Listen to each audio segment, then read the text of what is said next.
I left my family. I left my kids. I left my nightclubs, my parking company, $35 million to fight the fight.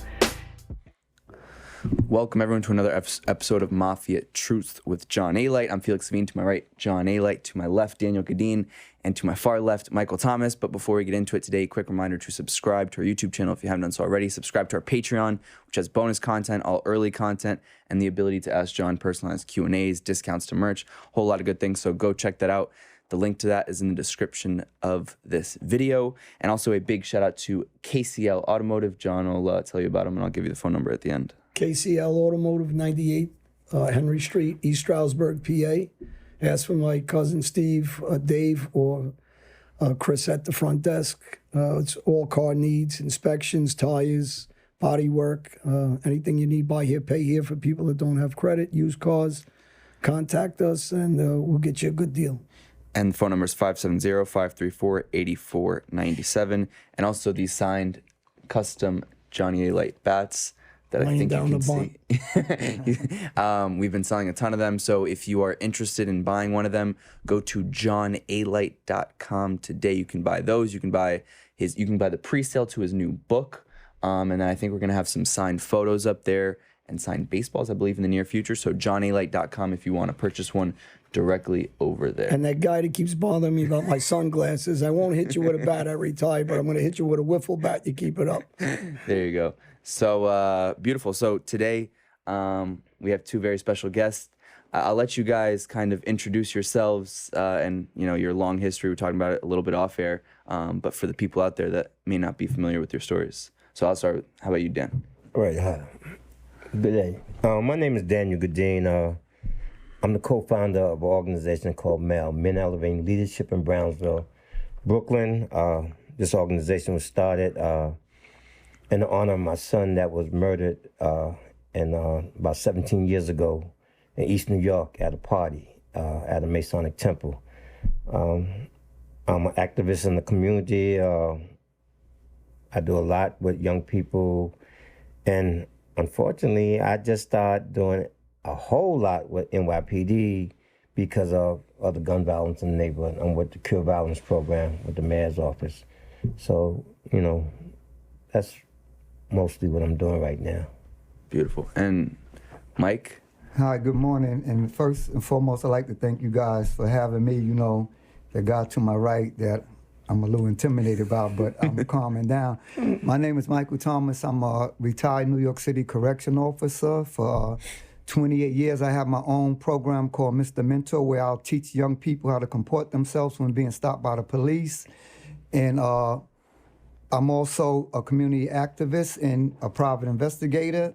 And what I do is if anybody's Fourth Amendment rights was violated, I'll look at it. And if it was violated, I'll turn them over to my law firm, and we'll let the city know our 90 days notice of intent to sue. And right now I'm working with the 73rd Precinct to help them, get the guns off the streets and try to keep these kids out of joining gangs. And so I guess, we kind of touched on it a little bit off air, but how did you guys first meet, and how long has it been, and how's your relationship together, through work and personal kind of blossomed over the years? Well, I met Mike when I was working for the Board of Ed, and they used to have programs like Scared Straight, and what would happen if you was in jail, and Mike would bring all these gruesome pictures. It was so bad that they had to get waivers, I think, for the kids to see them, but they showed what would happen if you wouldn't get off the telephone. So you may see a guy cut from the corner of his mouth all the way down the back. Mike would bring the uniforms and the slippers or what the inmates would wear. And what we was trying to do was steer young people away from being incarcerated. And as the years went on, the gangs and everything, and we just had a partnership, I guess, over 30 I want to say 30, 40 years now. Yeah, you guys have been for a while. Yeah. For the people that don't know, I worked with them a couple of years ago. We stayed in touch. We talk on a constant basis. And you're well aware, I did a book called Prison Rules with Nick Christopher about just that, about what goes on in prisons. And the idea is the work you guys are doing, the work I'm doing, And some of these shows is to, hopefully they don't have to read that book, Prison Rules, and figure out some of the stuff that you're talking about, what goes on in jail. We want to stop them before they go to jail. Right. And, I really, you guys know I really like what you guys are doing with the neighborhood. And kids need mentors, man. When they grow up in our neighborhoods, they need help, and really you guys do a lot of good work. I just want to chime in and say, I met you through a funny way. I met you through a guy coming to my house informing me about what I need to say when I went to court, or what I needed not to say when I went to court, because my son was going to be locked up with the feds. And as we started talking, I was just like saying, man, you got the wrong dude. I'm not going to go there lying because I don't know nothing to say. I said I never gave my son a toy gun, and Mike has been my backbone with my son because, he was a correctional officer, so he got to see him. But what I'm trying to say is the gentleman that came to my house, and John, I his name evades me right now, Steve. Yes. Steve. Steve went from being a private investigator to being a crutch for me. He told me, there's a guy named John, I want you to talk to him. He gave me John's number. And I'm going to be honest, man, it warmed my heart, because Steve was a big dude. I thought I was a big dude. Steve was a big dude, he was, overbearing. But that day in the hallway, we bonded to me as brothers. And he gave me insight on how we could help our neighborhood. And I want to, personally say thank you to Steve, man. Even though I want to see him again, and just let him know how much he helped us, What did you learn, from some of those conversations with either Steve or John about, how to act or to speak when? Well, with John, John caught me with a good one. He said, I want the young black guys to stop being niggas to the mob. And maybe nobody understood that, but it hit home for me. He said, man, they're not going to go to their house. They're not going to sit down with their families, but they may ask them to do something that's going to affect their life forever. And when I did connect with John and he came to Brownsville, I went outside and got some guys. I said, y'all want to meet a real gangster? And they didn't want to meet a real gangster, but he spoke to them, and they understood that he was there for support, and didn't want them to make the same mistakes he had made. Do you remember what you said to those kids when you were talking to them? Yeah, some of them knew me. A couple of guys that grew up with TT, he's going to be in my book. We know each other since we're kids. So some of the guys and a couple of guys end up showing up. They were in prisons with me. So what I told them is, real. You're taking our neighborhood, and when politicians are trying to talk about our neighborhood, and Mike, you said this earlier, they got to understand our neighborhood. They don't, because they're not from there. They come from money. They come from, political backgrounds. They really don't give a shit what goes on with the kids. Every one of those kids grew up the way I did with nothing. So we grow up challenged from the beginning because, you're coming up in a tough neighborhood. Everybody's, if you're not tough, you're going to get picked on, you're going to get abused, and you try to fight back. And, family structure is fucked up for a lot of us. So we get real aggressive. And I told kids, man, every time you want to hit me or somebody like me on the street, another gangster, think about hitting yourself, killing yourself, hurting yourself. We all been in jails forever. And, my other friend showed up and he did 20 years. And we're all sitting there talking about, hey, we're from this hood. So how do we not become, and obviously I'm not black, but my friends were. And I said to him, how do you become free? Independence is freedom. So I'm always against this stuff with these politicians trying to grab you by the neck and you say, here's $500. But now they got you by the neck. So I'm not for that. Everybody knows I'm not for no handouts, because handouts is like the mob. It's controlling you. You got the guy by the wrist and you tell him, go here, and that's what the government keeps doing. I want education. I want job opportunities. I want second chance programs for everybody in our neighborhood. And I advocate pro-police, and people know why I advocate that. Because I was that guy always fighting back with the police, getting beat up by the police, getting baseball batted, breaking my nose, I got some bad beatings. And it was my attitude too. And the thing is, you're not going to win. So Mike teaches two things when you get pulled over. What are those things, Mike? To comply and complaint later. Yeah. And those are the smartest things I ever heard anybody say. And I've been on the street forever. And I never really understood to say that to somebody. Because regardless you're wrong or right, you need to comply. But when you do comply, you could tell them, no, I'm not You complying, but you're not consenting. I'm not consenting for a search. I'm not consenting, but I'm going to comply because I know I can't win. Go home, call a guy like Mike or Dan, call myself, and we'll advocate for you and try to help you get your justice. But you're not going to get justice in the street when you're dealing with an aggressive cop or a bad cop. And I'm not saying they're all that way. So far from that. So what I'm saying is look at life in a positive way, not in a negative. And we're trying to help everybody not to end up like me in prisons or your son or my other son. And the biggest thing is doing what you guys do, and it's incredible work, and it's saving lives. Yes. And for you, Mike, so will you kind of break down the process of this educating that you do? You know, when you're having these conversations with a whole host of young people on exactly how to comport themselves, as you say. Well, basically, in my mentoring program before the pandemic came, I do a Know Your Rights too, and I do stuff on the pipeline from the school system to the jail system. And the main thing is the more we educate, the less the system incarcerates. And going back to this, why I tell people to comply and to complain later is because no one can advocate for you better than you can advocate for yourself. And what I mean by that is staying alive. Any police stop or encounter with a young black male or female is called survival. I want you to survive that encounter to make it home to your loved ones. Also, we want the cops to go home too. But the cops' jobs is to de-escalate, not assassinate. But you see what they're doing now. So we don't know who we're going to be dealing with when we get stopped. We don't know if we're going to be dealing with the cop that killed Sarah Bland, Tamir Rice, Terrence Crutcher, and I can go on and on, Sean Bell. So we have to control that narrative.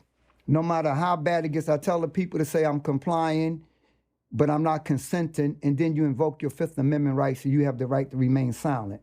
Now, once you do that, that's going to make the cops have to make a decision because now you're not talking anymore. Once you tell them you want an attorney, that stops all interrogation on your behalf.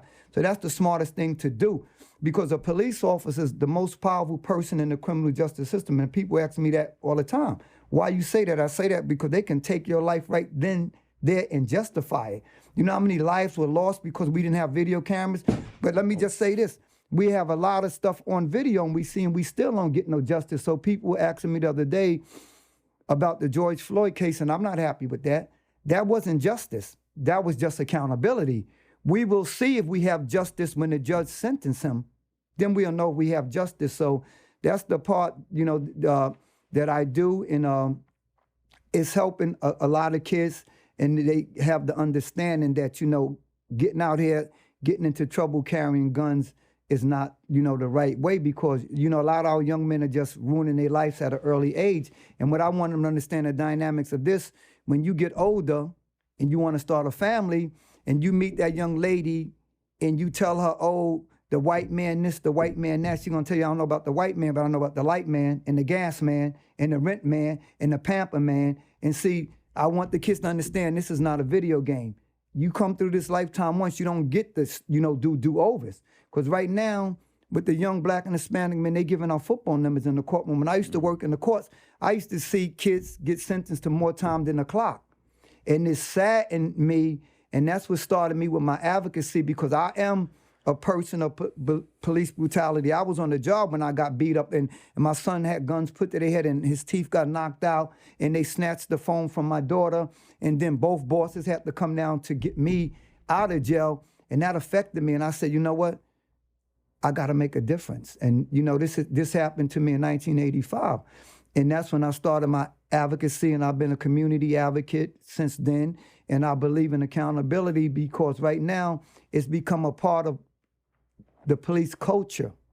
of getting away with stuff. And it's always top down. I say top down because I always say it starts at the top and it comes down. It starts with the mayor, starts with the police commissioner, it starts with the commanding officers in the precinct, because if you corrupt, then what do you think your officers are? They going to be corrupt too. So we have to hold everybody accountable in this situation in order to get this right.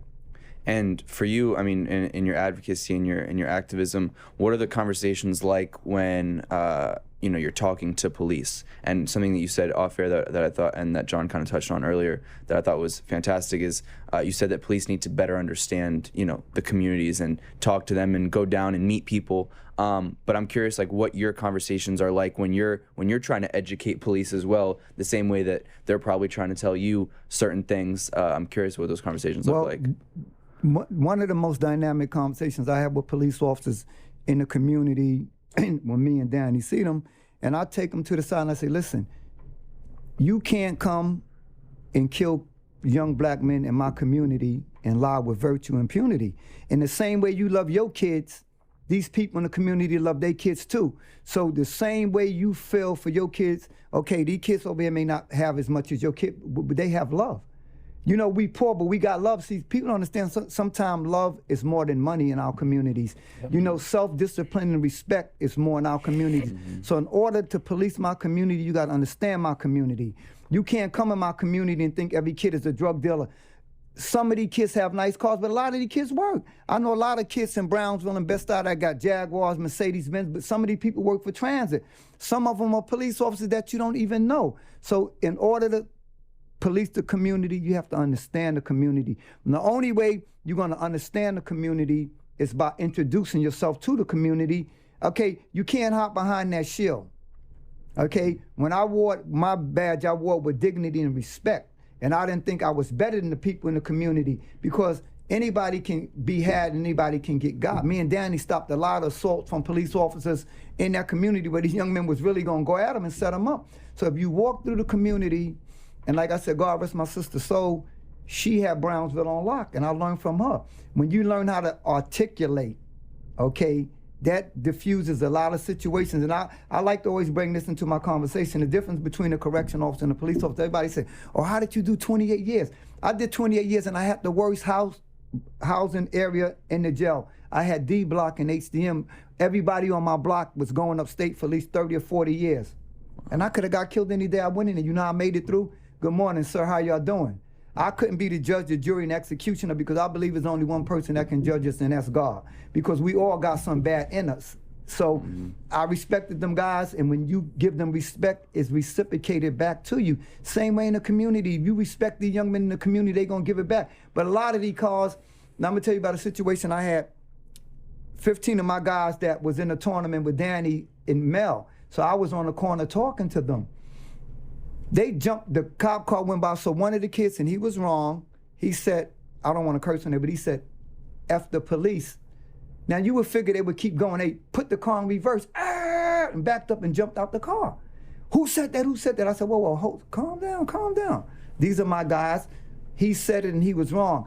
And he had to supervise with him, and the officer name was Kelly. And I remember I said, Kelly, you jumping out the car like you are Kelly, and you in our community now, his boss. And I want people that's listening to understand this, that's why the supervisors get paid the big bucks. When they come on the scene, their job is to take control, not to engage what your officers are doing. You're supposed to sort that situation out and give orders. Because if you notice in the Rodney King case, who was the first person to get indicted? The supervisors, because you sat there and let your officers beat this man, you gotta take control. But once the supervisors engage in it, then it gets out of control. So once you learn how to walk these communities, sometimes you may say good morning, somebody might not say back to you, but that's a part of the job. Somebody might tell you, F you, get them out of my name, that's part of the job. That's why we have a First Amendment right to speak freely and peacefully. But if you don't do that in the community, let the officers know you. Me and Danny can tell you now, we know officers that could walk through the whole Brownsville and don't have to worry about nothing because they introduce themselves to these people. But you can't come from upstate. When you come from upstate, sometimes the only thing you see black is when the sun go down. And when you understand the people in the community, they will give you that respect back. They will also come to you and tell you about who the people, maybe sometime who got the guns, because they want to play outside, you know, and be safe. So you have to understand the community in order to, you know, to But police Mike, the I don't want community. to cut you off. I want to tell you, for the people that don't know, your sister did 28 years on a job, right? NYPD? Yes. Okay. So the kids that are listening, there's a point he's making. I just want to explain the point. When you have somebody like his sister that communicates and is a good officer, there's respect in the community, correct? So the kids that are out there, we're not saying that all these cops are bad. We're saying some are bad. A lot are good, just like his sister, just like you were, just the way Dan treats people in Brownsville and the area. So the communication, if it's open, you know, I don't want kids to think that we're saying, oh, go against these cops, because that's not really what we're saying. We're saying, you know, respect yourself, respect them, and have that argument another day with you or somebody else. But there's a lot of good cops out there just like your sister, and they shouldn't be attacked, and they shouldn't be threatened, or they shouldn't be cussed, or any other thing. But the more respect we have for ourselves, the more respect we'll have for the community. And we want the same respect from the police officers. And let me just piggyback on what you said. We don't advocate for violence against the police department, but we do believe in accountability. 100%. And I tell people like this, who police the police? We police the police because we are the conscience of the community, and we hold the police accountable. But it's ways where you file a complaint with CCRB, Citizen Complaint Review Board. You file a complaint with IAB, Internal Affairs Bureau. And I tell people like this, they don't have a problem locking you up and doing paperwork on you. The same way they create a paper trail on you, you have to create one on them. And also, we just got 50A passed, which means, for people that don't understand what 50A is, that's where now we can see the cops' records and, you know, to bring it out and to see what they've done. So, and it's so important to file these complaints. And what gets me mad with my people of color is that I see so many people get violated because when I'm driving, I live in Suffolk County, but when I do come to Brooklyn, all of my work is in Brooklyn every day. When I'm driving down and I see something happen, I'll pull over in a minute. And I'll get out, and like a week ago, they was beating the crap out of this young man on Flatlands Avenue. So I got out the car, and I want people to understand too, when you doing these videos, which I get thousands of videos sent to my phone when I'm investigating, I don't want to hear you cursing on the video. I don't want to hear you yelling on the video. I want you to keep your safe distance under your First Amendment, which you have a right to assemble and peaceful peacefully, and just hold the camera and video. We have a tendency, we'll see the cops doing something wrong, and then when they go left, now you want to film. And when I'm sitting with my law firm on this side of the table and the cities on the other side, they go, well, what happened prior to that? And that's where the part comes in at. So you get it from the beginning. Like right now, if something happens to Danny in the street, the best way I can help Danny is standing back and videotaping it and not talking, because I want that video to be clear, like I'm watching a movie. And I tell people this all the time. If you're watching a good movie and somebody making noise, you tell them to shut up, because you want to understand the movie. We all in the movie theater, you want it silence. So the same way with your video, just stand back, get it clear. If the cops have an unmarked car, get the license plate number to the car. And one of the things I do advocate for, and I tell all the commanding officers in the precinct, I want your undercover guys to have their shield out with their name on it. Because my thing is this, you can't be stopping young black men in my community asking for ID, but then you don't display your ID. And you're not going to do that with me. We had cop cars that was coming in our area where they was bending up the license plates on the unmarked car so we couldn't get the plate numbers. Me and Danny went to the precinct. I had that commanding officer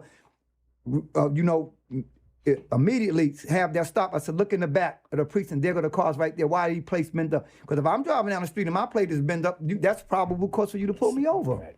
Right. How do you think video, as you're talking about, has kind of changed the way that, you know, you guys do your work? And, you know, in terms of accountability, obviously it's changed things in the past, 20, Somewhat. 30 years. I don't really think that the video, I mean, it's helped us in certain ways, but let's just talk about videos. And when we talk about videos, we're going to talk about dash cams on police cars. We're going to talk about body cameras that police wear. Now, if you look at what's going on with the case with Andrew Brown, they won't release the full video. But if we can't have transparency with video cameras, then it's a damn waste of taxpayers' dollars. Men lie, women lie, videotapes don't lie. Even in these sports, we get the call wrong, timeout, the refs go look at the tape. unless it's inconclusive where they don't see enough evidence to overturn it, that call remains. But if we got cops wearing body cameras and we can't get no transparency from them body cameras, what's the sense of our taxpayers' dollars paying for these body cameras? So the only thing I say that the videotape has done that maybe brought more awareness to the cops, or maybe I'm being videotaped. That's the only thing I see about it. It helps, but we see right now, we see people getting killed, cops killing people on video, and we still not getting no justice. So to me, it's just showing what they did, but to me, it's not giving us justice. People don't understand, oh, the cop was arrested, he was indicted. All that means is him or her have their day in court. We get justice when they get sentenced according to the crime they committed. One of us committed a homicide or manslaughter, we gonna get the max. And I don't think the cops should be given any qualified immunity. That's why we got to get this George Floyd reform bill passed, and it's still sitting there. But you have all these Republicans, these senators saying, oh, the John Lewis bill, John Lewis was a great man. Well, if he's a great man, why you won't sign his bill? If you so upset what happened to Eric Garner and George Floyd, why you won't sign the police reform bill? You know, so to me, it's just hypocrisy that you're talking. We got to get these bills passed because we have to change the way policing is done in this country, because since George Floyd, we done had 7 more unarmed black men killed. So what are you saying to me, that the cops just feel that, you know, they can just continue to do what they do? And this is no reflection on the good cops. But unfortunately, you know, it's like a basketball team. We all win together, we all lose together. And it used to be years ago, if you had one rotten apple in the barrel, it wouldn't spoil a whole bunch, but it does spoil a whole bunch now. Here's the problem, back to, and Dan's, for the people who don't know, you're kind of like the mayor of Brownsville. And, you know, well, you got deputy mayor. Greg Jackson was the mayor. Jackson was the mayor. And we learned from him. Yeah. But a lot of this is political. I'm talking about politicians. It doesn't matter, because just what you say, it's a team. De Blasio is the mayor of New York, right? So he's telling these cops, go to these neighborhoods and ticket cars. I mean, you know, you can't even park your car anywhere, even if it's off after you're getting ticketed like crazy. Right. They're harassing you like crazy, but they're being told also. And then the politicians are stepping back after they're pushing them to basically bother every part of your rights as an individual to be independent. And it's really almost, you're in a situation where they're telling you, here, dummy, put this uniform, go out and go bother everybody, go do this, go do that, go knock on doors, instead of communicating and doing a program, like you said, and get involved with the kids in the community. Because if you get involved with the community, like when we had that event a couple of years ago, they should have sent some police officers from the community to come there and talk and interact and hear just what we're talking about now. But these politicians don't really want to do that. You know, they want to make money for the city, and the only way they can make money from the city is to ticket all the same citizens. Well, John, we had 2 unique politicians in our neighborhood, Latrice Walker, and Alite Samuels. And Latrice is our assemblywoman, and she made the bill, bail reform. I can let you know. The police don't like them too much in my neighborhood. Lika, we were able to get our commander, our precinct, removed based on the fact that the officer pushed a young lady down at one of the demonstrations and was flying Confederate flags in their neighborhood. And we're like, you don't reflect what this community is about. So now we have Terrell Anderson, which we work very well with. Officer of color, was born in Brownsville, but he knows the community, and we have open door policy with him. We can sit at the table. Right now, we worry so much about all these drive-by shootings, and we're there constantly with him, trying to make changes in the neighborhood. But like I said, I'm gonna be honest. The 2 elected officials that we have in our neighborhood, they were raised in Brownsville, know the area. And it's overwhelmingly, they try to do the best for us, through this pandemic, make sure trucks of food is there. I mean, and that's what community look like. I met them at the And just to piggyback on what Danny said, And what I tell you about understanding, now Terrell Anderson, when I used to live in Canarsie, he was my commanding officer of the 6-9 precinct, a great guy. But he grew up in the area, and one of the things he told me and Danny, he said, Mike and Danny, y'all take care of the inside, and I'm gonna take care of the outside. Yeah. And that's what we do. But see, when you understand the community, he may ride around with a couple officers in his car and see a bunch of kids on the corner, you know, they're all right. Where you bring white officers, they ready to hop out. And see, policing is all about understanding, and it's all about articulating. And see, and I always advocated for this. Like in most states, you become a police officer, you got to do 6 months in the jail and 6 months on the street. And I really believe that these cops need to do a year on Rikers Island and then put them back on the street. See, because when you in the dorm, like I used to be surrounded by some of the worst killers in the world, they taught me so much how to communicate and articulate with them, and they, to a point, made me respect them. Okay, by the way they come at you. I was caught in 5 riots. Okay, I had my jaw broke, I had my leg broke twice.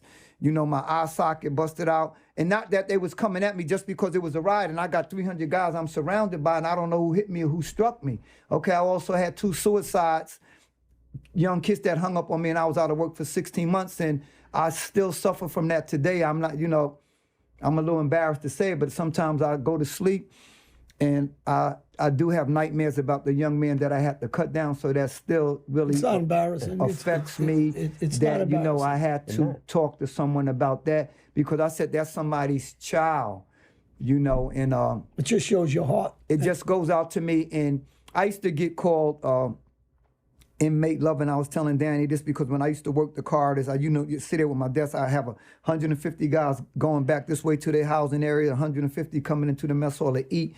And I used to see these young men on the line. I used to say, oh, Lord, my God, they remind me of my sons. These could be my sons. So what I would do would pull them off the line, and I would talk to them like, you know, because I was the big brother that they didn't have. I was the father that they didn't have, that wouldn't give them love. I was the uncle, I was the nephew. I was just a big babysitter, and you would sit there and listen to their stories. And at that point, the job went from a paycheck to caring and understanding more.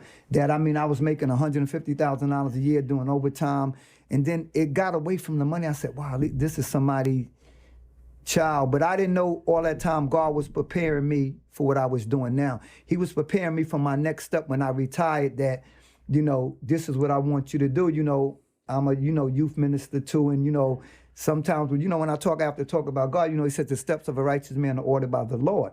You know, and he also says, trust in the Lord with all thy heart, but lean not toward your own understanding. These are all of the things that God instilled in me that I'm giving back to the people. But, you know, Scripture says, the devil says, I come to seek, destroy, and devour. But God says, I come so you can have life and have it more abundantly. And these are the things that God put in my heart, that this is what I want you to do. You know, you one of my prophets. That's why he said, touch my anointing and do my prophets no harm.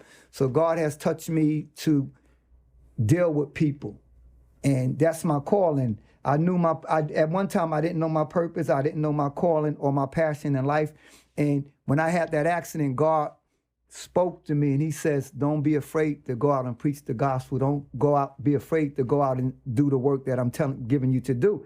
So that's where my passion came from, and with the kids. And I mean, it hurts me to see anyone, you know, get caught up in the criminal justice, you know, system, you know, that way. And I just been advocating that for years. And, you know, I got so many stories that I don't want to take up your whole time, but, you know, that people that was incarcerated, that's police officers now, that's driving the bus now. Wow. I'm going to tell you this real quick, then you could talk to them. I was in Brownsville one day on Rockaway, so I heard somebody saying, Mike Thomas. You know, as a retired officer, you don't answer, because 9 out of 10 times it could be an inmate. But, you know, I'm loved in the community. I could walk anywhere in the community. So somebody was, I'm like, who this?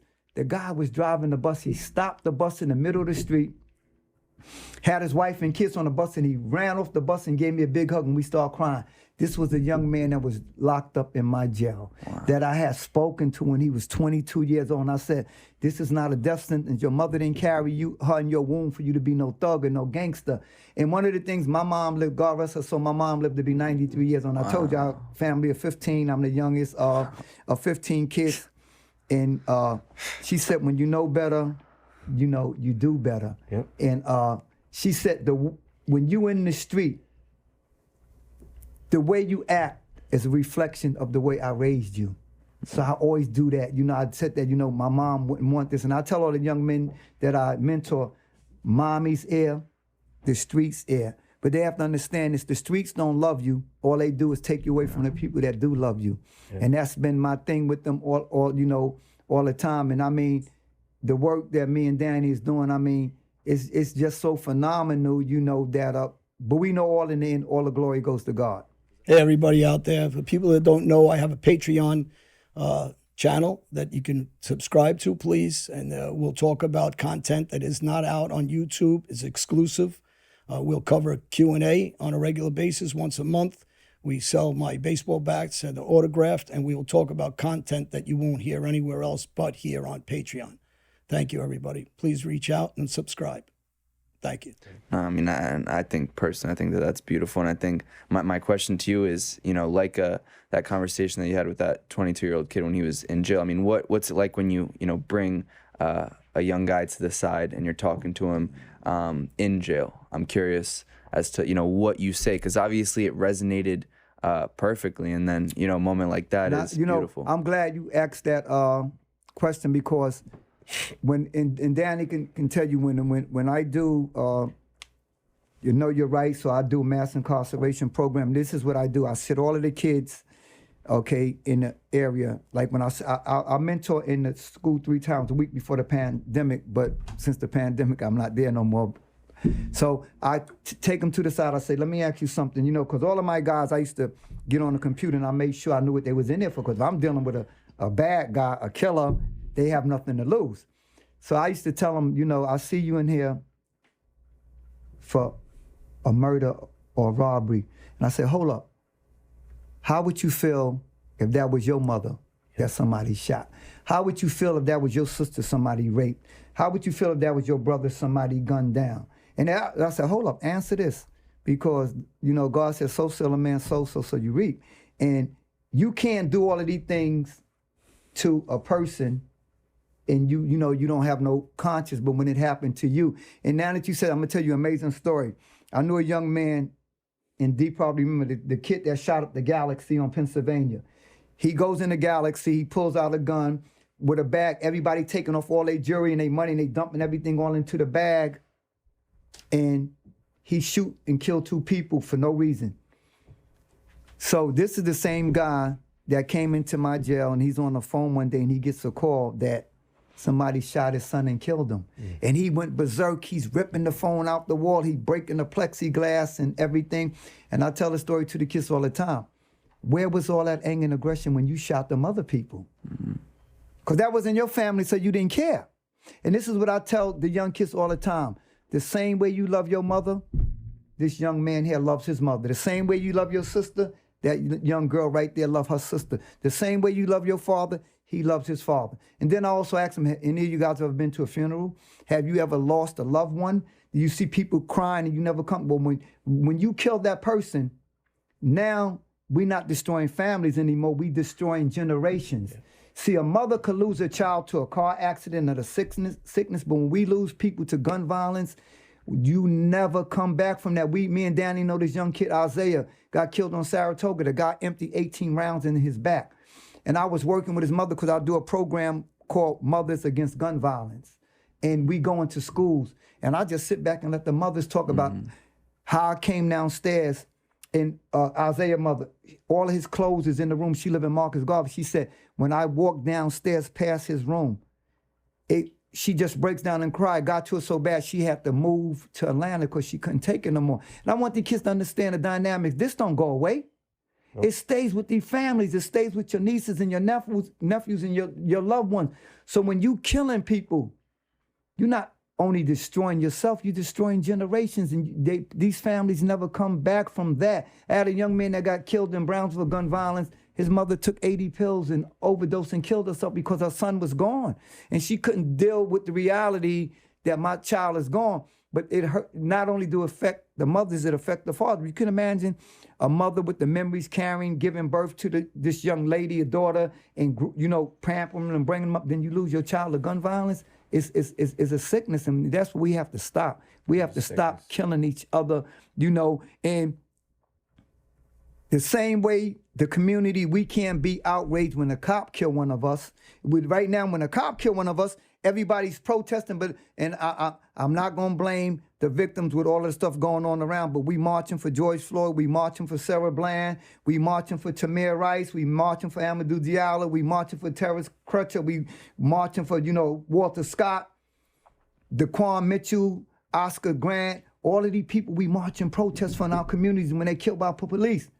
But let's change the narrative now. What about all of the young black men that's getting killed in our community by us? Because the other day, I was at a funeral, course one of us. Okay, we burying one of us because one of us.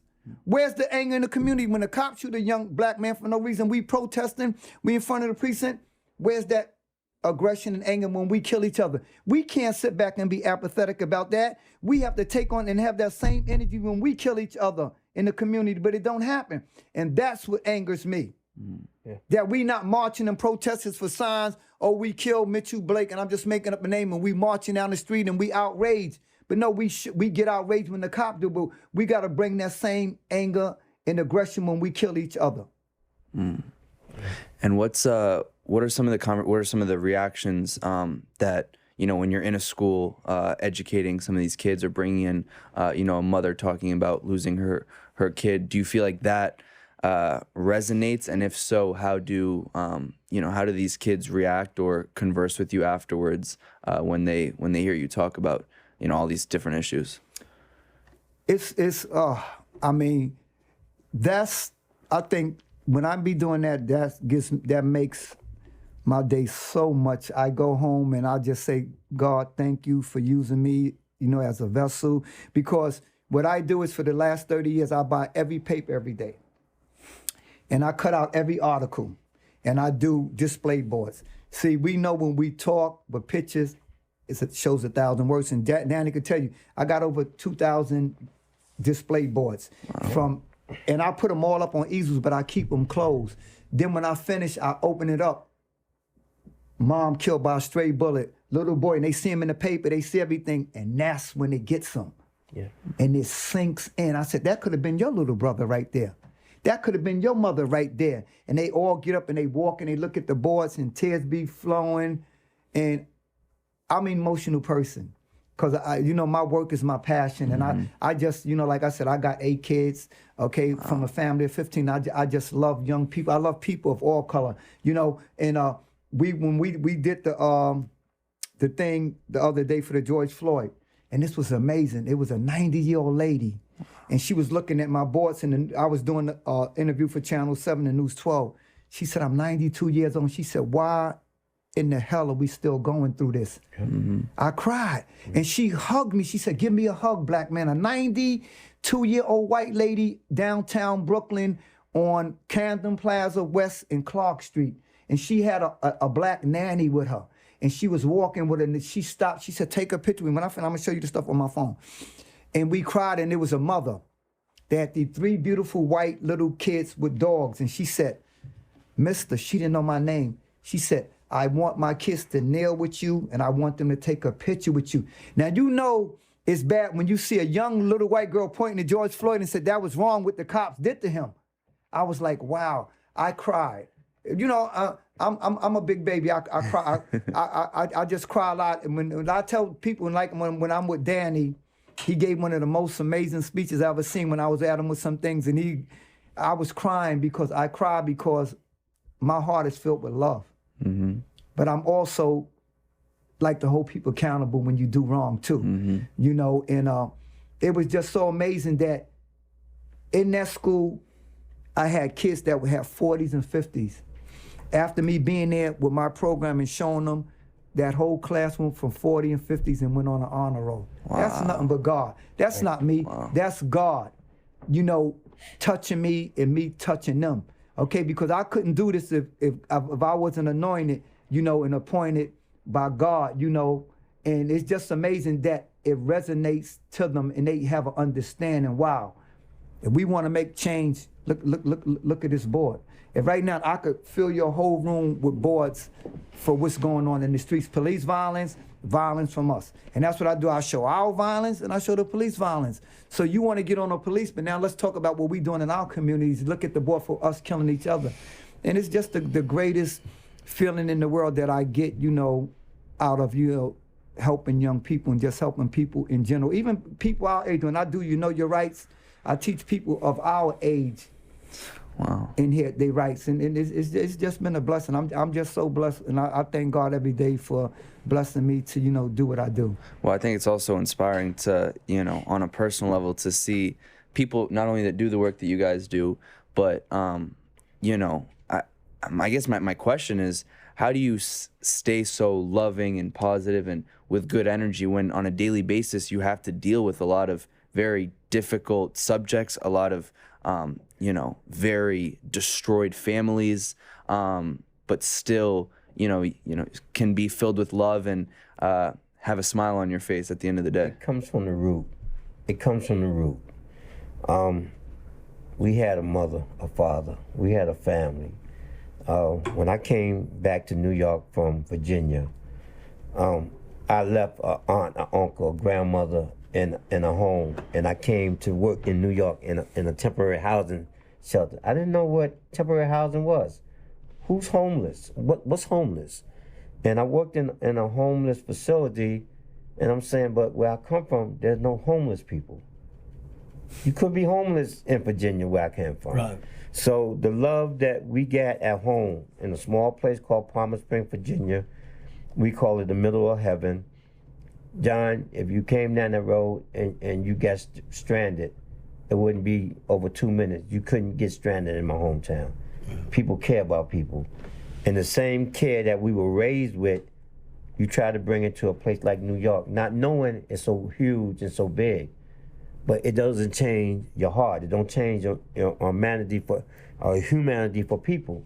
And people sometimes think, can I say you full of shit? Yeah. People can think you full of shit, but there's no price tag on the love that you should have for individual. Well, the problem again is our communities, and we'll take Brownsville because it's where you guys are working at, where I met you and we did programs. They need to be able to see the rest of the world, like you're talking about. Because most of these kids, like when I grew up, until I made money from the drug business and mob stuff, I didn't know anything outside of our little community. All we knew was death, suffering, poverty. So and I keep saying, is a bigger picture that we need accountability for. And now Joe Biden's the president. It doesn't matter who it is. When they're talking about they care about our community, and they're sending trillions of dollars to Iraq, Iran, Afghanistan, any other country, but not to Brownsville, not the south side of Chicago, not to LA. We need to keep them accountable. Right. Because why are they sending money there? And these open borders, that's cool. You want to open up borders, that's what you say. But how about our communities of families that still have no money?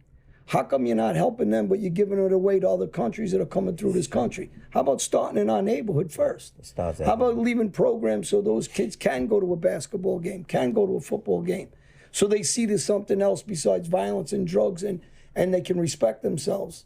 Something I didn't do as a kid, because I didn't respect myself, or I wouldn't have been out there killing people, shooting people, selling drugs, going in and out of prisons. So we need guys that, what you're doing, Dan, or what you're doing, but we need it to hold the politicians that we mentioned earlier are good people. And we do. We got to get to the higher politicians and say, hey, why are you giving $15,000 to this? How about that single mother? Right. Why ain't she getting it? Why is it going to Iran? Why are you giving them our money where our kids are suffering? So, these are the things, and I wholeheartedly believe when you teach kids opportunities that they deserve a good job, they can do a good job, they don't have to sell drugs, and choice of education. Right. That's their freedom. Because to me, this is a different way of politicians continuing slavery. Right. Because they're keeping them under control by giving them a couple of bucks. Nobody wants your handouts. Right. You want to fix the infrastructure, you just pass the bill, but 8% is really going for infrastructure. How about putting that 100% into Brownsville? How about helping them get a good education? Then I'll say they're being honest. But in Brownsville, we have a lot of programs like Danny been doing Mel for God knows when. Me and him run the basketball tournaments. But to get back to what you said, how do I have love? Because I grew up poor. We were on welfare. You know, it was nights that I went to sleep that I didn't have enough food to eat. And you remember all the things. That's why I started my Mr. Mentor program, where I have my own fund me. And before the pandemic, I was able to buy 10 people from the Gregory Jackson School. You know, they graduation stuff from, you know, my programs. All of the money I make when I do Know Your Rights or presentations, I'm good. God has blessed me, you know, financially, so I don't need any of the money that comes into me. So what I do when I go into the schools, I have the kids write essays on, you know, about the topics. We talk about the first top 10, you know, we give them, you know, money up from 500 down to like 300 for the best essays. I don't grade them, I let the teachers grade them. And we teach them to come to school, keep your pants up, no fighting, you know, in the schools and you know, things like that. The same respect you want people to give your mother, give it to this teacher, because she's somebody's mother, he's somebody's father, and things like that. We're not gonna fight in the school. We're gonna, talk it out, and you know, things like that. When I see a kid that was so bad, that went from a 40 to on an honor roll and graduating at the top of his class, that just gives me more energy to continue, you know, to do what I do, to make a difference. But what I do with my program, I take, in Sheepshead Bay, I know you know where Sheepshead Bay at, I rent out the whole boat on a Saturday, and we take over the boat. I take all of the kids fishing. You know, they can bring their parents, you know, along if they want. They go fishing for the day. Sometimes I get a bunch of kids and we just get on the train, going back to what he said. I want you to see that it's so much more than Brownsville. Yeah. We walk on 42nd Street. I show them how to sit down and eat. I want you to, you know, you get on the train, you see ladies, get up, young man, and give her your seat. Get up on the bus, give her your seat. We're going to be respectful. Yes, sir. No, sir. And these are the things that I teach, you know, my young men. We're not going to call ladies bitches. We're not going to call them whores. We're going to respect them and stuff like that. So these are the things I want them to understand, that in order to be successful. Also, I told them this. You walking around here with, you know, all of these $1,000 chains on these things in your mouth or whatever. And my thing is, I was at a school one day, so I was waiting to go in. And I seen these females outside, and they was, you know, dancing off Rihanna, work. They showing their breasts and all this. And I'm in my car and I'm watching them, one smoking weed. So I said, I got to get to this class first. And I see the young men out there, you know, all dressed up. So I told this young man, and I said, don't let this be, you know, I'm not trying to, you know, disrespect you in front of your kids, but I said, stand up. You got on a pair of $500, you know, Kanye West sneakers. You got on the Gucci jeans. You got on this. I said, how could you have on $4,000 worth of clothes, but you got a 40 average? How many times 40 going to that? So who are you impressing by the way you dressing when you failing? You're next. I got the females. You was out there with Rihanna, work. But when I checked with the teachers, all of y'all have 40, so evidently you wasn't doing your work. You see? So it's things like this that I want you to understand. And they sit there and they start getting, and I let them know. This, when you going to get a job, nobody don't care about what type of, you know, Jordans and stuff you got on. If you not dressed like my man had dressed, now he walking to get a job, he look good, and he don't got on the glasses, the stunners, but when he put on the glasses, and these are the things we got to teach our kids. The guy's always bothering. Yeah, there you go. My glasses. There you go. Now he looks presentable. And these are the things I teach. What do my they kids. say? Oh, they understand me. They understand me because I'm with them for 5 or 6 months. And what I get out of it, you know, they made me cry when they graduated. I was, you know, guest speaker, and they, you know, when you see kids that walk up to you and hug you and say thank you, you know, for changing my life, and the parents, oh, since you've been talking to my son, he don't do this, he don't do that, he don't do this. That's where all of the glory come from, and just, you know, it just keep my soul fired up to keep doing what I'm doing. I'll be doing this to the day I die. And I know that's what God want me to do. That's why I told you when I had that car accident that flipped over 4 times and they had to cut me out with the jaws of life. Well, I said, I'm not finished with you yet. You got to keep this going. And like I said, me and this brother, we do it for the cause, not the applause. Beautiful. And so I'm curious, you know, for you guys, where we're at, I guess, in this point in history, do you guys, is it hard first to remain optimistic? And my second question is, are you generally, optimistic as to, hopefully one day getting to a place where police can understand their communities, the interactions can be better, the racism can go away, are those, in your guys' eyes, realistic optimisms? For me, I'm gonna take you back. I'm gonna take you back down to my hometown.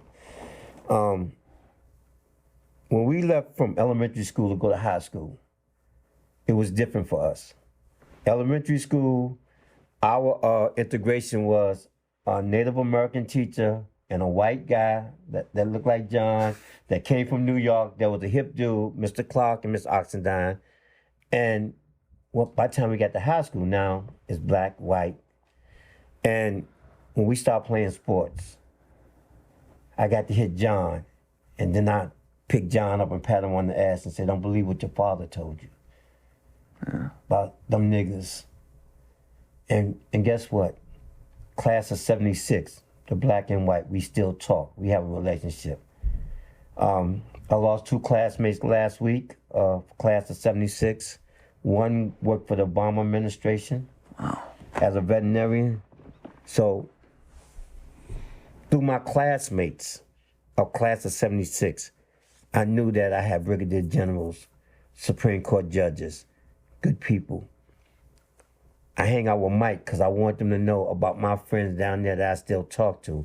I want to know why my classes lose all their friends before they, 2 or 3 years. Their graduate class is all gone, but I still talk to my classmates of 76. It gets back to the root. It gets back that we wanted to do better. We saw our parents struggle, so our classmates excelled to the highest, the who's who in America. And I'm gonna say this right now. I'm the worst one in my class. And they asked me, how do we do what we do? I said, I do it because of y'all, because y'all showed me that when I was bullshitting in school, I could have been greater than what I am. But then it's nothing greater than the love of a community and taking care of young people. And they tell me that. So, Mike was talking about this speech I gave. The speech I gave was to some young people that made me the living legend. And I said, I want y'all to do me a favor. If I'm dead, when my son come home from jail, I want you to tell him that I talked about him today, and I want him to be a better person. And I feel sorry for anything that he did to anybody that's in this room that it may affect. So it's always hope. I always feel that it's hope because we get up every day to go out there and change and make a difference. And we do it in the name of some of my ancestors like Stan Kennard that taught us to do the right thing, G2 Awusi. I'm calling these names because those are the ones that keep me grounded. John, if you ask me to do something and I give you my word, that's all I got is my word. Well, since we've been friends, you've been a good man, Yeah, and you love your too. son, and you respect, and it begins back to respect. You respect yourself, and you respect your community, and you respect the kids, and you're teaching them, really, at the end of the day, is to respect themselves and want something better for themselves. And we became good friends because of the respect I have for you and the work you guys did, and we met a couple of years ago. So I think a lot of this, at the end of the day, is the same thing to teach these young kids what you said earlier. We don't get a chance for a second go-round. I made a big mess of my life at the beginning. And then I think God did exactly what he said to you, to me, and that's why I started doing this work in all the communities, because I said there's got to be a purpose why I lived through all this, because I should be dead. It got to be a purpose why I'm still not in prison, and I'm working with guys like you guys. So there is a bigger picture, and we got to fulfill it. And just to get back, what you said about being optimistic about this, I'm optimistic, but also I'm a realist. Mm-hmm. And the only way we going to get this right if they sign this George Floyd reform policing bill into law, and which would ban chokeholds, which would take away qualified immunity from the police, give us more transparency with body cameras, and let me just say this to you, when we got to do a better job of investigating the hiring of police, because let me tell you something. If you're a racist, when you put that uniform on, you're a racist. If you're a Nazi, you're a Nazi. If you're a skinhead, you're a skinhead. That uniform don't change you. All it does is give you more power to rule in your racism and everything. And I'll say this, they went from the Ku Klux Klan killing us with hoods over their face, so they can't wear the hoods over their face anymore, so now you do it in uniform. And it's not a reflection on all of the good cops, because there are some damn good cops out there that I see every day on an everyday basis. But we got to weed those ones out. Like I said, right now we got a bushel of apples, and we don't want to spoil that whole barrel. We got to take the rotten ones out. Mm-hmm. And they got to weed out the bad ones that's in there. And my thing is this. The cops that's working along with the bad cops, you're just as guilty as them, because you can't tell the community if you see something, say something, but you working with a corrupt partner and you won't say something. That's hypocrisy. You understand what I'm saying? And don't tell me about, oh, I'm going to be a rat. The same way people can do it anonymously, making them calls confidential, you can do that too as an officer too, because we had a law that's Mayor Order 16, that any employee that know of corruption and don't report it, you just as guilty. So the only way we're gonna get this policing right is by the hiring. And I say that we need more men and women of color to work the communities, because from what I see, I have several conversations. Sometimes I get pulled over, and I know how to de-escalate that. You're never gonna take me there, because if I'm teaching it and preaching it, I gotta live it. Mm-hmm. I had a cop tell me one day, you don't get out this car right now. And I said, I'm gonna get out the car. But before you do what you do, you better think it over, because you about to lose your job for what you get ready to do. Yeah. And that's why I love doing the Know Your Rights. And the only way we gonna get better is, I tell a lot of people, when I do you Know Your Rights, you don't attend, but then when something happens, you call my phone. Like I said, who polices the police? The community polices the police, because we are the conscience of the community. We dictate what's right and wrong in our communities. So you gotta know your commanding officer. A lot of people live in the community, they don't even know who their commanding officer is. Go up to that precinct, oh, I'm Mr. Jones, this is my son, whenever, so my son don't get in any trouble, but if he do, you can call me. Go to your meetings every month. Before the pandemic, me and Danny's at every police meeting. I'm putting them on blast. And one of the things I do is I will not stand in the meeting and let them tell people stuff that's not true. When they say such and such, I say, really? Well, that's what you said, but let's turn it to your police manual, page 52, 1.5 section of the rule that says, oh, we don't follow the rules? But did y'all hear what he just said? We don't follow the rules. That's why you're always in damn trouble. The police cannot break the law to enforce the law. Mm.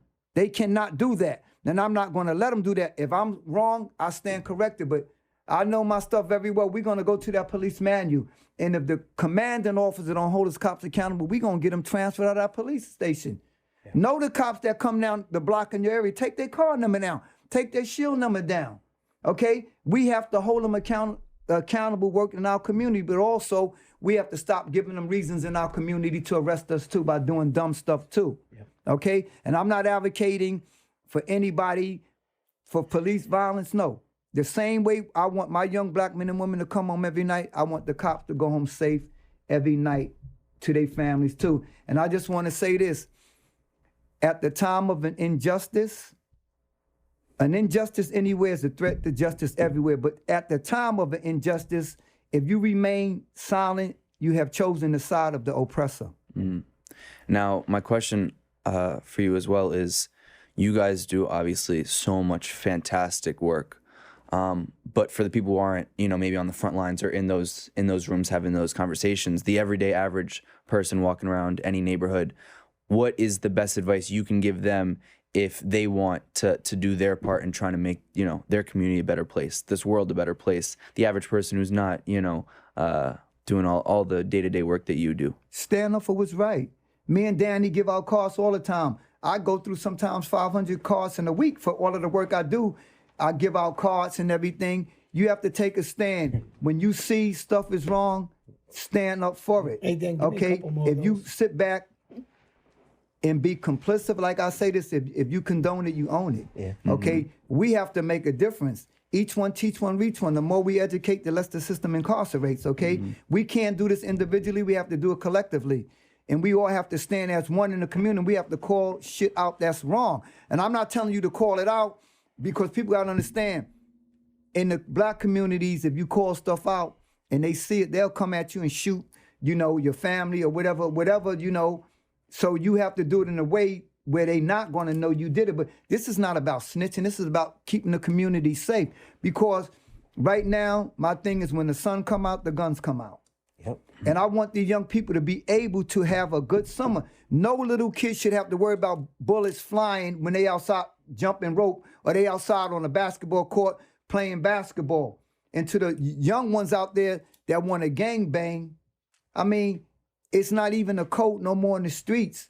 Even the mob, when they want to get their people, they get them right. And I just want to say, I tell the young brothers all the time that the NYPD brought down the mob. Police departments across the nation brought down big gangsters. You gonna go out here and do a little botch murder, shooting somebody, and think you're gonna get away with it. You may get away with it for a couple of months or whatever, but eventually you're gonna get caught. And you're destroying our communities. We just had Betsy had, what was it, $40 million, a makeover, basketball courts and all the stuff out there.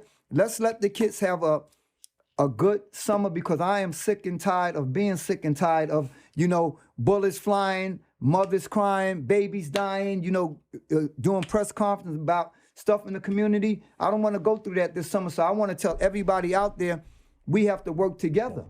Yep. We have to make a difference. What did the late, great John Kennedy said, it's not what your country could do for you, what can you do for your country? And we have to keep that motto. We have to play a big part in how our community pans out. Because if we gonna sit back and only cry out for police violence and then be silenced on our violence, we're not doing the community no good. Because the worst thing you want to do is like a shark, he get a taste of blood, he gonna keep eating. When these young kids, you don't say nothing about the gun violence, they kill one, they gonna keep killing. And that's why we have to take a stand and do our part. Everybody plays a role in the community. Me and Danny can't do this alone. You understand? We only as good as our people in our community. The same way with violence with the police. If the police don't have a video, they're only as good as the information they get from the community. And that's how it goes. Yeah. And just to wrap things up, I on my show, actually, I had Hawk and Shavonna Newsom, who I'm sure you probably have worked with. And they said, actually both in different ways, that this is, you know, their goal is really to make this a revolution.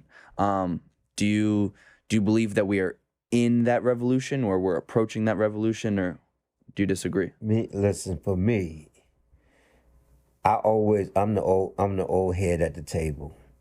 I believe that you should never take children to war that's not prepared for war. Now, they think they're ready for revolution, but they have to look at the signs.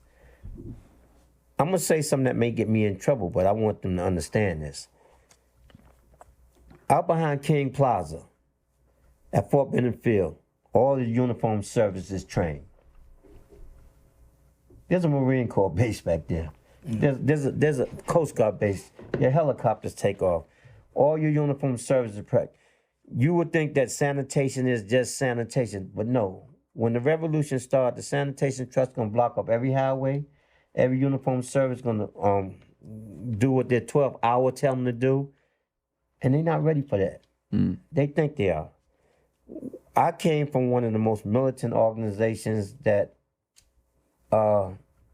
needed to see a community cleaned up, and we cleaned it up. But we cleaned it up with NYPD, and the only thing I hate about what I used to be a part of was they talk about no snitching. Well, John, snitching is me and you went and did something, and I got caught, and I called you on the phone from the precinct and said, John, we got caught. Right. That's snitching. Yeah. Snitching ain't that somebody shot my grandmother, and I seen it, and I said, I want that motherfucker off the street. These kids are not ready for revolutionary. People got puppet masters paying them to do certain things. And I'm not against a lot of these organizations, but I know who they put in the room to have informers around them. And those same people will let them die in the street thinking that it's all about a revolution, when all we had to do is show our fellow men some humanity and work together to get this thing done. I take a script from Africa. I wronged John, but now I'm man enough to sit in the room and say, John, I'm sorry for what I did. If that can't create a climate and keep people from being at war, then nothing can happen. If John is not man enough to accept my apology, then I did the best I can. But to put young people at odds with John and put a gun and say, yeah, we need to go at him because of this.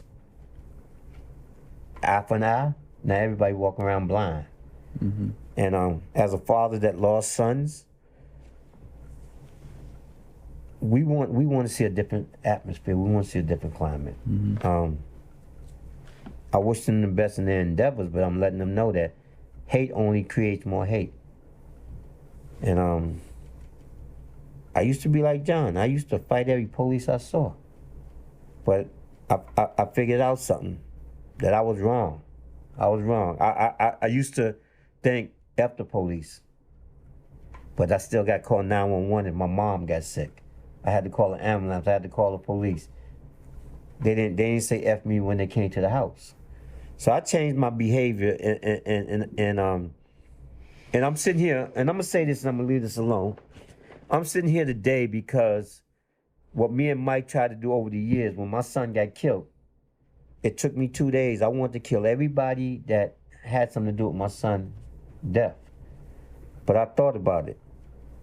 I would have let Mike down, I would let my community down, because I always told them, don't do it. So now it's on me. Now I'm hurting, and I don't know how to control my emotions. Yeah, I did. I really wanted to go kill a dude to kill my son. But I knew that I would have lied to 1,000 young people that I reached in my neighborhood. They said, Mr. D ain't shit. Mr. D lied to us. And it was worth me saying, let justice take its course. And that's what I did. And for you? We can't have a revolution, and we don't even have a solution. Right. You understand? And we got to do our due diligence, and we have to get ourselves together. But we wouldn't have all of these problems in our communities and with the police if we learn how to deal with ourselves among ourselves. And that's what we got to get together. And like Danny said, you can't have these young people out here and putting them in pivotal situations and thinking they're going to win. You're not going to win.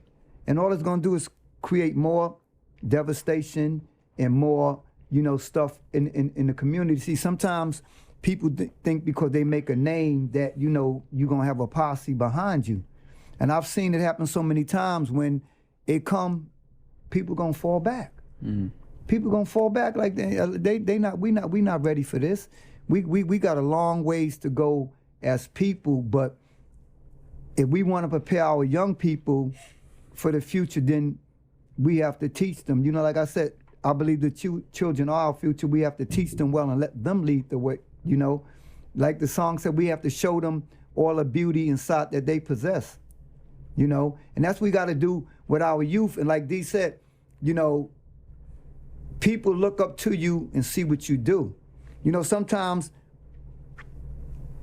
I get upset sometimes what I do, because sometimes I go places and people, recognize, I don't want the attention. I'm out with my kids and people run up, oh, thank you, you're doing nice work in the community. I said, all right, thank you, thank you. I went so far as I told Danny, I got stopped in Suffolk County, and I didn't even know it was the police chief. And I was like, well, you stopping me, and you my right to travel down the road freely, and my Fourth Amendment rights. You don't have a right to stop me because you want to do a checkpoint. It's it's unconstitutional. Then we was back and forth at it, and he showed me, pull over, I like you, and he gave me his car. Now I'm working with him. So when you know your rights and stuff that you're doing, we don't even have to go there. I don't even think it's to that point where we need a resolution. Being a violent guy, and you guys know me, and all the violence, I never seen any kind of violence, killing, butchering, that's ever going to change anything. So the only thing it's going to bring is more separation, more death, more harm, nothing positive for the youth that we're trying to do or accomplish. So anybody's talking about violence to accomplish something, Martin Luther King Jr. said it best, and everything's through words and talking and respect. Right. And in respect, education, love for one another, just like it starts here, the way we became such good friends and respect each other, has nothing to do with color, has nothing to do with, we happen to be from the same areas, but it has to do with wanting something better for our kids. My son in jail, one of them, your son, you lost some kids. And who wants these kids to live a life of suffering? We want them to live a life of freedom, happiness, enjoy the one time you get around on this earth, and do it in a positive way. And the only way we could do that is just say what we're doing, just make this table larger and more circular, and everybody conversate. Yes, sir. Because no killing's ever gonna change. If somebody doesn't like spaghetti, you could kill him all you want, he still ain't gonna like spaghetti. That's right. But if you talk to him in an educated way and reason with them about, I don't know anybody that's too stupid to look at somebody's skin and say I don't like him because of that color. Well, we have that, and like I said, racism, we're not born with racism, it's taught. I say this all the time. And Kids start in a schoolyard when they're babies, 4 or 5. I've said this so many shows, whether they're black, Spanish, Arabic, Indian, wherever, whatever national religion. When they go to schoolyard, they all play with each other. That's right. Somebody's teaching them to hate each other. And kids live what they learn. Yeah. And so we have to do a better job as a society of the way we raise our kids and the things we teach them. That's why I said, I still feel that from that lady from 2 days ago, and the other white lady that came to me and said, I want my kids to kneel with you and take pictures. That just warmed my heart, because you know what? That makes me, wow, there is hope. That, that we got some white people out here saying that enough is enough. And the George Floyd turned into a movement, because even people from all over, if you look back in the days when we marched, like, when I used to march with Al Sharpton all the time, it was just all blacks with us. Now you see all of this stuff, it's like every creed, color, everybody's joined together. And the only way we're gonna make this world a better place if we all communicate and we all come together. That's the only thing gonna stop. Like the great Martin Luther King said, dark can't, take out dark, only light could. Hate can't get rid of hate, only love could. And these are the things that we have to instill in our, communities and people right now, so we can make this a better place, and that's, I just want to, do my part, and I thank the good Lord for, blessing me to do my part. Well, thank you. Well, first of all, thank the both of you for what you do. Inspiring to me, and I was tearing up a little bit earlier listening to you guys talk. So, but thank you for coming on the show, and it was a pleasure, honor. I can probably say that on John's behalf as well. And I'll talk to you guys after the show next week, tomorrow, and every day. Yeah, thank you. Thank you for having us. It was great talking to you guys on here. Thanks, guys. I appreciate it. God bless you. All right.